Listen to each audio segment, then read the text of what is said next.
You could say that Dreamhack is a digital Woodstock. Even though it's about the internet and it's computers and technology, the first thing, it's a social event. Twice a year, the world's biggest digital festival, Dreamhack in Jönköping, put Swedish gaming culture on the map. The recent winter edition of Dreamhack attracted over 25,000 visitors for 4 days of world-class gaming competitions, live concerts, and activities around the clock. I think Dreamhack is all about making new friends, play with them, and having a good time for the 4 days. When an event like this, the biggest gaming event in the world, is being held in Sweden, then gaming must be a big topic in Sweden. Dreamhack's success is just one indicator of Sweden's rising influence in the gaming world. The Swedish gaming industry itself is booming, with a 215% growth from 2010 to 2012. A number of major industry players, from the phenomenally successful creators of Minecraft, Mojang, to DICE, Ghost, and Avalanche, are Swedish homegrown successes. Many wonder, what is Sweden doing right? Dreamhack is a euphoria. It's great. I've been there 6 times. When I was a kid, I grew up with a PC. And I think a lot of people who are at DICE now grew up with the same culture as I did. And Sweden was in the forefront of pushing this forward to people. They subsidized PCs, subsidized education for PCs, something that other countries did not do as well. Coming to Stockholm, it's a completely different environment. It's non-hierarchical. You don't have any structures in place which kind of dominates whose idea is going to win. So everyone's idea is as good as the next one's. At DICE, it doesn't matter if you're an engineer, an artist, or a designer. If you have an idea and it's a great idea, they will listen to it and they will actually bring it into the game if it's good. It doesn't matter if you're just an engineer, as myself.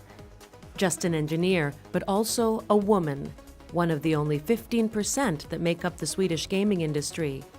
Although higher than the reported industry figures for the UK and the US, there is much discussion in Sweden at the moment about gender equality in the gaming business.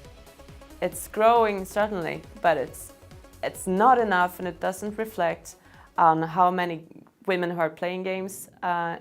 And besides, I don't think anyone should be proud or happy unless it's 50-50.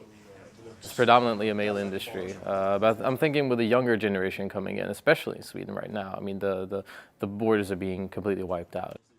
Being a female in this industry is not really a problem, and it's not really an advantage, and it doesn't really matter if you're a girl or a man sitting behind a computer, because, I mean, you do the same thing.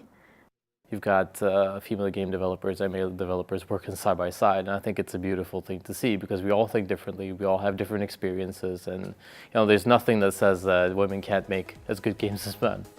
Equally as discussed and controversial in regards to gender equality is the portrayals of women in the games themselves. These characters, women in games, very seldom protagonists. They're hypersexualized femme fatales, or they're passive victims, or both. And that sends a signal to the society, it sends a signal to kids, to youngsters, to everyone, that this is how women are supposed to be treated. With many game developers, Swedish included, being criticized for sexist content in games, it seems that some are ready for a change. We have faith in Mirror's Edge, and she's a strong, independent female.